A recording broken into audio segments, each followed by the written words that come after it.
Dans cet épisode, je vous propose de découvrir 3 stratégies pour améliorer votre intelligence émotionnelle et ainsi vous sentir mieux dans vos baskets.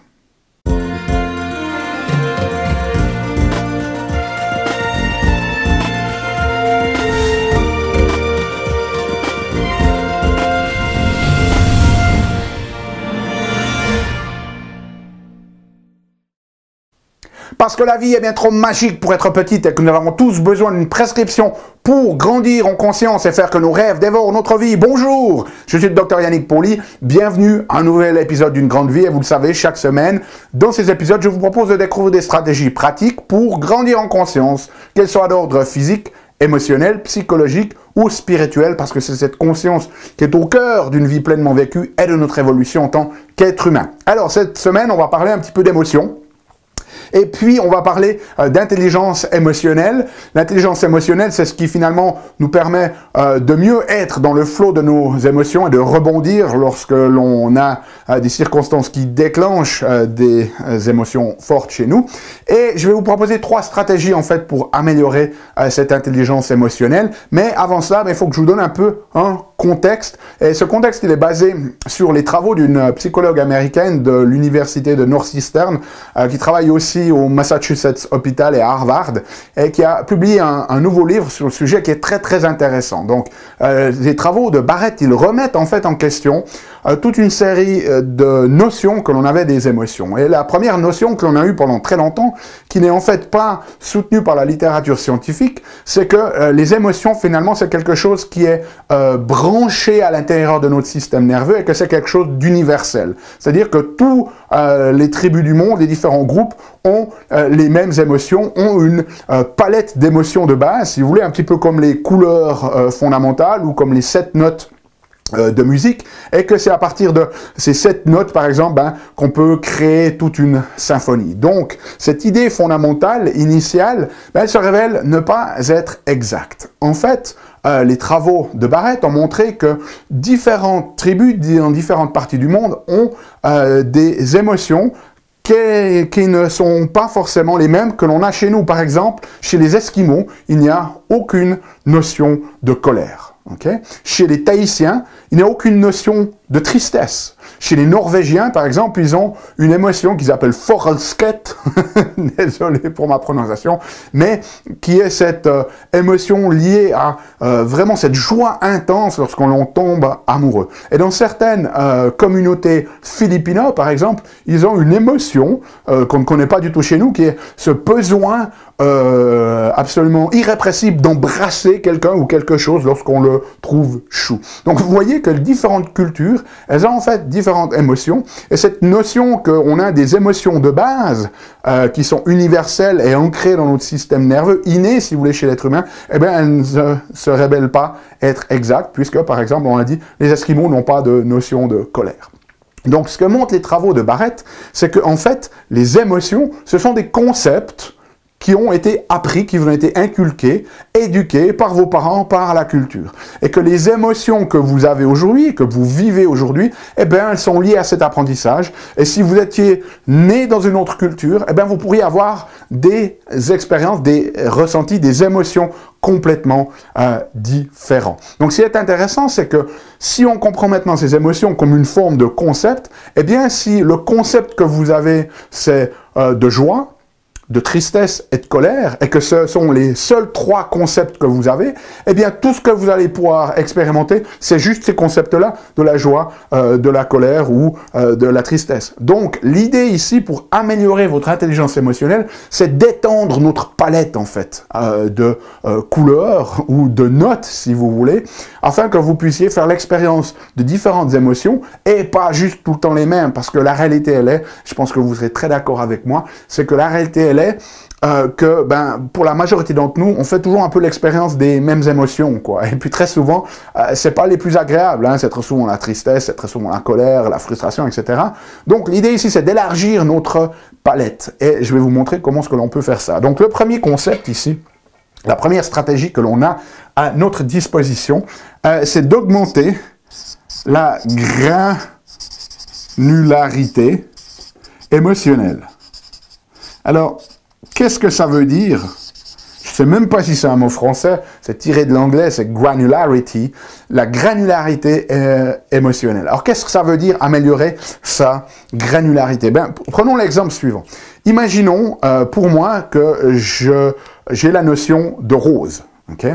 Et c'est essentiellement tout ce que je connais.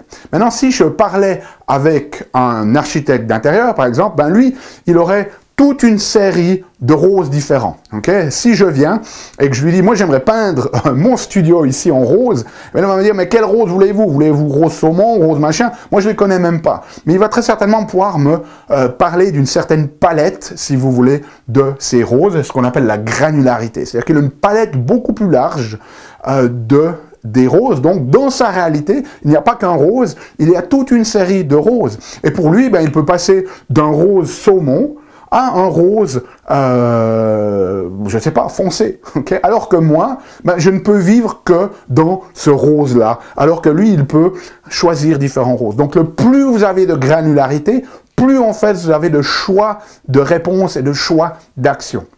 Prenons notre exemple, imaginons que vous êtes œnologue ou œnophile, que vous adorez le vin. Moi, c'est vraiment pas quelque chose, j'apprécie un bon verre de temps en temps, mais c'est vraiment pas ce qui m'inspire. Donc moi, si vous m'invitez à boire un verre, et puis ben, finalement vous allez sortir un peu une piquette, et puis un très grand vin, eh bien moi, je vais être limité à la notion de piquette pas bon, très grand vin très bon.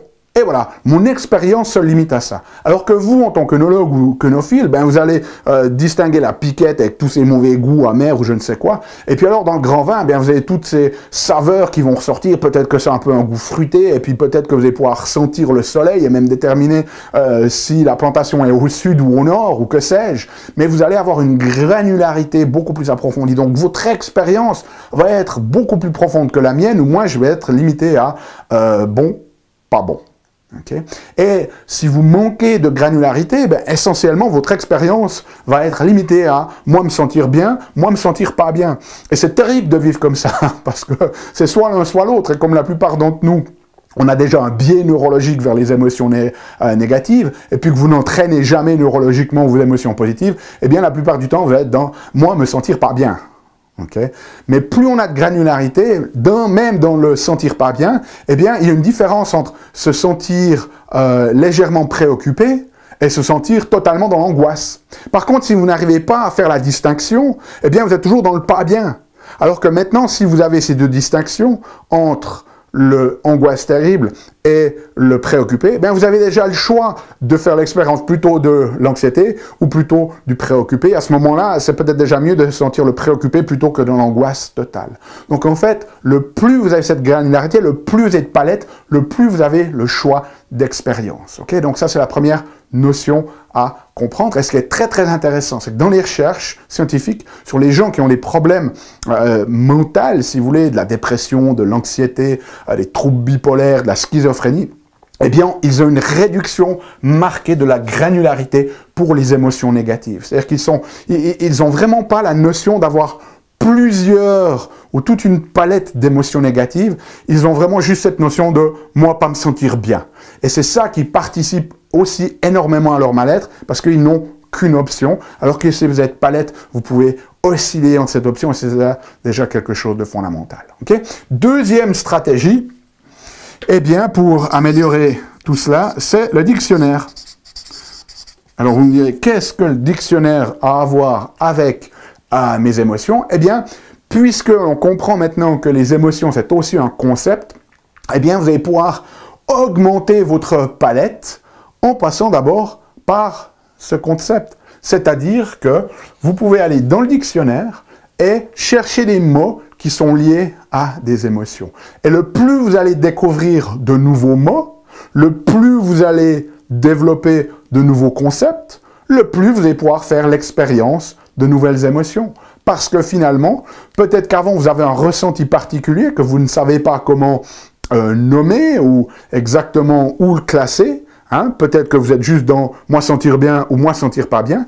Et maintenant, vous découvrez un mot qui décrit par exemple une expérience où vous ne vous sentez pas bien avec un fort sentiment de verrouillage physique. Et maintenant, ben, vous pouvez mettre un nom là-dessus. Donc, vous avez amélioré votre granularité, vous avez amélioré votre palette.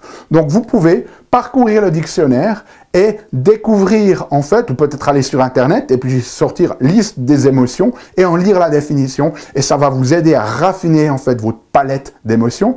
Alors, vous pouvez faire ça sur les émotions négatives, mais aussi sur les émotions positives. OK? Et puis, la troisième stratégie proposée par le docteur Barrett, eh bien, c'est de créer des nouvelles émotions. Et ça va participer à l'amélioration de cette intelligence émotionnelle. Alors c'est très intéressant, notamment chez les Japonais, ils ont une émotion qu'ils appellent Ejatori, alors je ne sais pas si on le prononce comme ça, mais c'est en fait l'émotion de ressortir de chez le coiffeur en n'étant pas très content, en étant un peu déçu de sa nouvelle coupe. Donc vous pouvez avoir toute une série d'émotions dans la journée où vous n'êtes pas très sûr de ce que c'est, et si vous ne savez pas, ben, créez une nouvelle émotion. Hein. Si vous êtes avec votre partenaire et que lorsqu'avant de vous endormir, ben, vous vous embrassez à un moment au lit, et que ça vous donne vraiment une expérience très très forte intentionnellement, vous pouvez appeler ça, je ne sais pas, le Sublissima, ok? Il n'y a aucun souci à créer de nouvelles émotions parce que de nouveau, ça va nous aider à élargir notre palette et de ce fait, d'améliorer notre granularité et donc d'améliorer notre intelligence émotionnelle. Donc moi, ce que je vous propose de faire, ben, c'est d'être plus à l'écoute de vos émotions cette semaine, de voir si vous arrivez à les reconnaître, si lorsque vous vous sentez mal, est-ce que vous êtes juste dans moins me sentir mal ou lorsque vous vous sentez bien, moins le sentir bien. Ou est-ce que vous arrivez à être plus dans la granularité? C'est-à-dire que si vous vous sentez bien, qu'est-ce que c'est? Est-ce que c'est de la joie? Est-ce que c'est de l'inspiration? Est-ce que c'est de l'enthousiasme? Lorsque vous vous sentez mal, est-ce que c'est de l'angoisse? Est-ce que c'est de la peur? Est-ce que c'est un sentiment de frustration? Etc., etc. Donc, observez vos émotions, essayez d'affiner votre granularité. Ensuite, ce que je vous propose de faire, c'est de prendre le dictionnaire ou d'aller en ligne et de sortir une liste d'émotions et prendre une que vous ne connaissiez pas et de voir si vous arrivez à la générer dans votre corps ou d'être attentif pendant la semaine, de voir si vous faites l'expérience de cette émotion. Et puis finalement, créer une émotion. Si vous avez un ressenti particulier que vous n'arrivez pas à classer, que vous avez tendance à mettre dans la catégorie autre, okay, eh bien, donnez-lui un nom, créez cette nouvelle émotion pour vous, et puis partagez-la avec quelqu'un d'autre. Laissez-moi savoir dans les commentaires ce qu'est cette nouvelle émotion pour vous et de voir si nous aussi, nous en avons fait l'expérience. Okay? Donc voilà, mettez en application, vous allez voir que ça va vous aider à améliorer votre intelligence émotionnelle et vous faire vous sentir mieux. Et nous, on se retrouve pour une prochaine vidéo dans une semaine.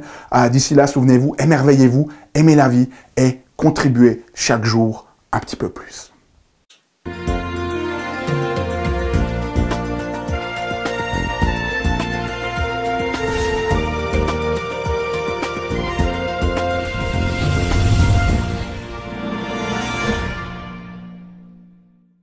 Salut, c'est Yannick. Alors, t'as aimé cet épisode? Sais-tu que tu peux rester connecté et même approfondir le sujet en faisant 3 choses?